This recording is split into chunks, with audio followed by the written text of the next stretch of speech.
నమస్కారం, మీరు చూస్తున్నారు HN19. కడప జిల్లా పోరుమామిళ్లలో జనసేన పార్టీ కార్యాలయాన్ని పోరుమామిళ్ల పట్టణంలో ప్రారంభోత్సవం నిర్వహించారు.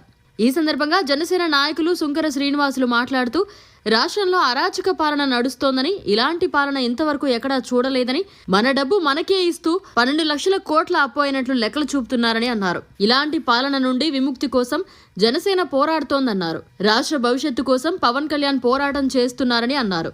ఈ కార్యక్రమంలో జనసేన నాయకులు సుంకర శ్రీనివాసులు, సురేష్, బసవి రమేష్, పివిఎస్ మూర్తి, నందకిషోర్, తొడిమెర్ల మురళీకృష్ణ, శ్రీలంశెట్టి లక్ష్మయ్య, కోటపాటి వెంకటేష్, జన సైనికులు, యువత పాల్గొన్నారు.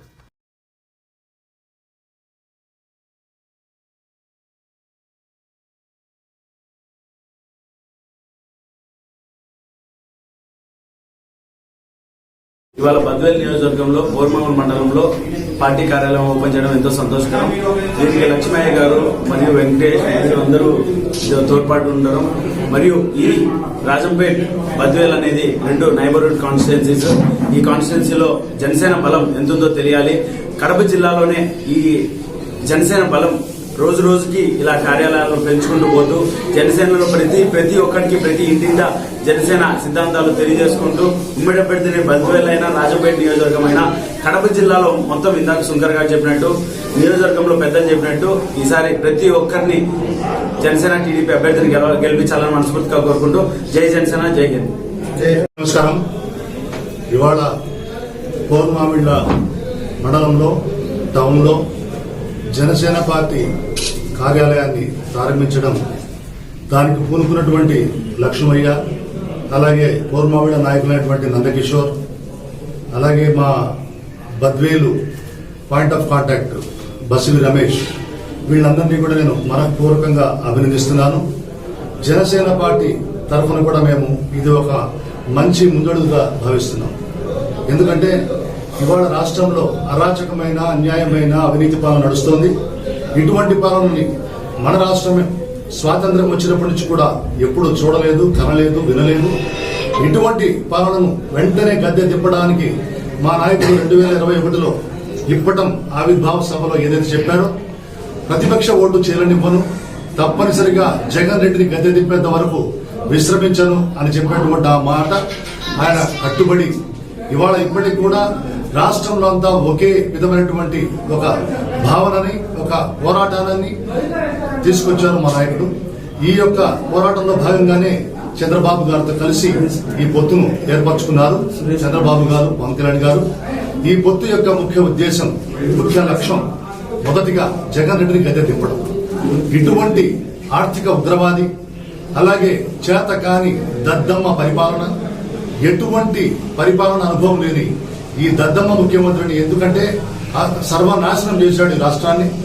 ఎటువంటి అభివృద్ధి లేకుండా సంక్షేమ పథకాల పేరుతో బట్టలు నొక్కుతూ మన డబ్బును మనకే వేస్తూ మళ్లీ అప్పులు తీసుకొస్తూ ఇవాళ 12 లక్షల కోట్ల రూపాయలని అప్పు తీసుకొచ్చినటువంటి ఘనత ఈ ముఖ్యమంత్రిది.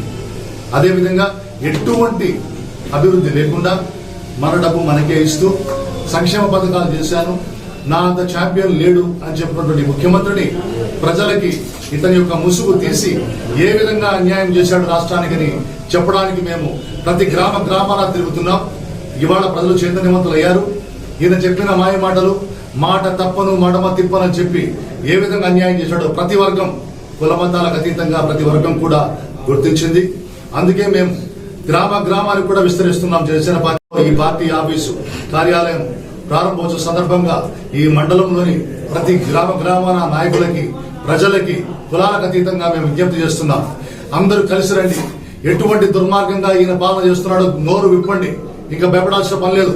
వీళ్ల యొక్క అన్యాయము, అక్రమము, దౌర్జన్యాలకి ఎదురొడ్డి నిలబడడానికి జనసేన పార్టీ సిద్ధంగా ఉంది.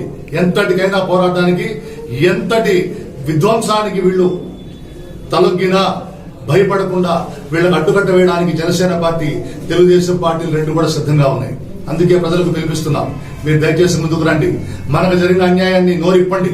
అలాగే ప్రతి చోట మీకు అండగా ఉంటుంది జనసేన పార్టీ. తెలుగుదేశం పార్టీల కలయికలో ముఖ్యంగా కడప జిల్లాలో, ఉమ్మడి కడప జిల్లాలో 8 సీట్లు మినిమం జనసేన టీడీపీ కలిసి గెలవడానికి సిద్ధంగా ఉన్నాం. మేము సమాయత్తమై ఉన్నాం. ప్రతి ఒక్కరు కూడా సైనికుల్లా కష్టపడతాం, ప్రజల యొక్క తెలియజేస్తాం. ఏ విధంగా ఈ జగన్ రెడ్డి మోసం చేస్తున్నాడు, అలాగే అసలు ఎన్నికల ముందు ఏ విధంగా పాదయాత్ర చేసి ప్రజలకు మాయమాటలు చెప్పి తండ్రి లేని కొడుకుని ఒక్కసారి అవకాశం ఏంటని చెప్పిన ఈ వ్యక్తి అధికారంలోకి వస్తూనే ఏరు దాటేంత వరకు ఓడమల్లన్న, ఏరు దాటిన తర్వాత బోడిమల్ల అన్న క్రమంలో ఏ విధంగా ప్రజలకు కనబడకుండా ఆయన తాడేపల్లి ప్యాలెస్ లో దూరుకొని పరదాల మాటన ప్రజల మధ్యకు వచ్చి భయపడుతూ ఏ విధంగా 3,000 మంది పోలీసుల్ని అడ్డం పెట్టుకొని ఈ ప్రజల్లో రావడానికి కూడా ఈ మనిషి భయపడుతున్నాడు. ఇటువంటి ముఖ్యమంత్రి మనకు అవసరం లేదు. ఇప్పటికే రాష్ట్రాన్ని సర్వనాశనం చేసి అన్ని రకాలుగా ప్రతి వర్గాన్ని, ప్రతి వ్యవస్థను నిర్వీర్యం చేశాడు ఈ ముఖ్యమంత్రి.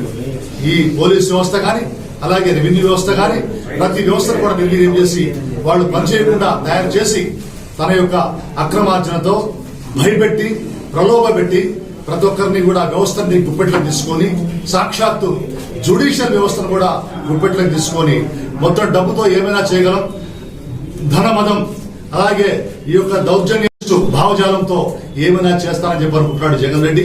అందుకే ఇతనికి చెక్ పెట్టడానికే కడప నుంచి రాయలసీమ నడుబొట్టైనటువంటి కడప జిల్లాలో, అలాగే కడప జిల్లాకి నడుబొట్టైన కడప నుంచే మేము ఛాలెంజ్ చేస్తున్నాం, తొడగొడుతున్నాం, పొలికేక వేస్తున్నాం. జగన్ రెడ్డి నేను దింపడం ఖాయం. కడపలో కూడా దింపి నీ యొక్క వైకాపాని ఇంటికి పంపిస్తూ సాక్షాత్తు నీ కాన్స్టిట్యున్సీ అయినటువంటి పులివెందులలో కూడా నీకు ఛాలెంజ్ చేసి నిన్ను ఓడేంత వరకు జనసేన పార్టీ, తెలుగుదేశం పార్టీలు కష్టపడతాయని తెలియజేస్తూ ఇవాళ పోర్మామిడ నుంచి మొత్తం బద్వేలు కాన్స్టిట్యున్సీ ప్రజలందరికీ కూడా నమస్కరిస్తూ వాళ్ళకి పిలుపునిస్తున్నాం. మనంతా కలిసి రండి, మన రాష్ట్రాన్ని కాపాడుకుందాం. మన రాష్ట్ర ప్రజల భవిష్యత్తు కోసం మన నాయకులు ఎంత గొప్ప ఒక ఆలోచనతో, ఒక త్యాగ నిరతితో వాళ్ళు ఏ విధంగా ముందుకొచ్చారో ఈ రాష్ట్రం కాపాడుకోవడానికి మీరు గుర్తించండి, దయచేసి ఆశీర్వదించండి. బాబు గారికి ఎటువంటి అక్కర లేదు, ఎటువంటి పదవులు ఆయన అనుభవించాడు, ఎటువంటి కీర్తి ప్రతిష్టలు ఆయనకి అవసరం లేదు. అలాగే మా నాయకుడు 25 సంవత్సరాల భవిష్యత్తు కోసం ఆయన పోరాడుతున్నాడు.